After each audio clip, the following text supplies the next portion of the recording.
আর্চারদের আর্থিক নিরাপত্তার বিষয়টি সরকার গুরুত্বের সাথে বিবেচনা করবে বলে জানিয়েছেন যুব ও ক্রীড়া মন্ত্রণালয়ের সচিব Mahbubul Alam. Asia cup world ranking টুর্নামেন্টে পুরুষ কম্পাউন্ডে স্বর্ণ জয়ের পর আর্চারদের সংবর্ধনায় এই কথা জানান তিনি। যথাযথ সুযোগ সুবিধা পেলে অলিম্পিক মঞ্চেও দারুণ কিছু করে দেখানোর প্রত্যাশা হিমু ঐশ্বর্য রাকিবদের। প্রায় 1 ঘন্টার ফ্লাইট বিড়ম্বনা। দুপুর 2টায় পৌঁছানোর কথা থাকলেও হিমু ঐশ্বর্য রাকিবদের ফ্লাইট দুপুর 3টায় অবতরণ করে হজরত শাহজালাল আন্তর্জাতিক বিমানবন্দরে। প্রথমবারের মতো Asia cup world ranking tournament stage 1-এ পুরুষ কম্পাউন্ডে স্বর্ণ জয় বাংলাদেশের। এমন অর্জনে ফুলেল শুভেচ্ছা ও মিষ্টি মুখ করিয়ে বরণ করে নেওয়া হয় পুরো দলকে। শুরু থেকে এক্সপেকটেশন নিয়ে রাখছিলাম যে আমরা স্বর্ণপদক অর্জন করব। উপহার দিলে আমরা এটা অর্জন করতে পারছি।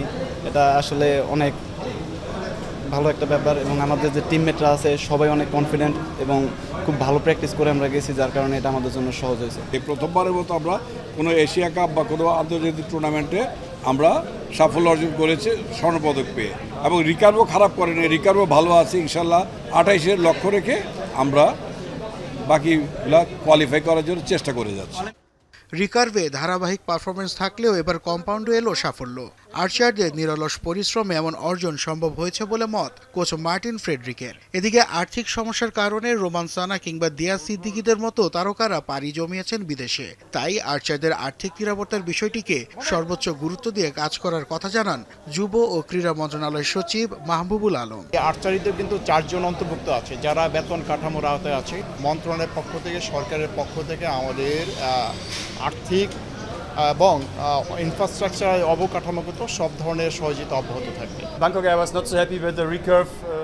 সত্যি বলতে রিকার্ভের পারফরমেন্সে আমি সন্তুষ্ট নই, তবে চিন্তার কিছু নেই। কঠোর পরিশ্রমে পুরো দল নিজেদের প্রস্তুত করে ফেলবে বলে বিশ্বাস আমার। 2028 অলিম্পিক গেমসে প্রথমবারের মতো কম্পাউন্ড ইভেন্ট ও মিক্সড টিম ইভেন্ট যুক্ত হচ্ছে। আমাদের ছেলেরা দেখিয়েছে কম্পাউন্ডেও আমরা ভালো কিছু করতে পারি।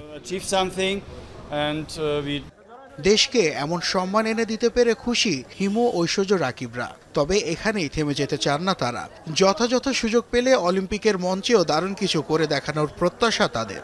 2028 সালেই প্রথম অলিম্পিকে চালু হচ্ছে এবং আমরা সবাই আশাবাদী কম্পাউন্ড টিম আমরা আরও বেশি ফোকাসড হয়েছি আগে থেকে বেশি, এবং আমাদের মোটিভেশনটা আরও বেশি এসেছে যাতে আমরা অলিম্পিকে অংশগ্রহণ করতে পারি এবং মেডেল অর্জন করতে পারি। ফেডারেশনের তরফ থেকে আমরা আরও সাপোর্ট আশা করি, এটাই চাওয়া আমাদের। অনুশীলনে আমরা আমাদের কম্পাউন্ড ইভেন্টে একজন কোচ, যদি আমরা ভালো একজন কোচ পাই তা আমরা আরও ভালো করতে পারবো সামনে ইনশাল্লাহ।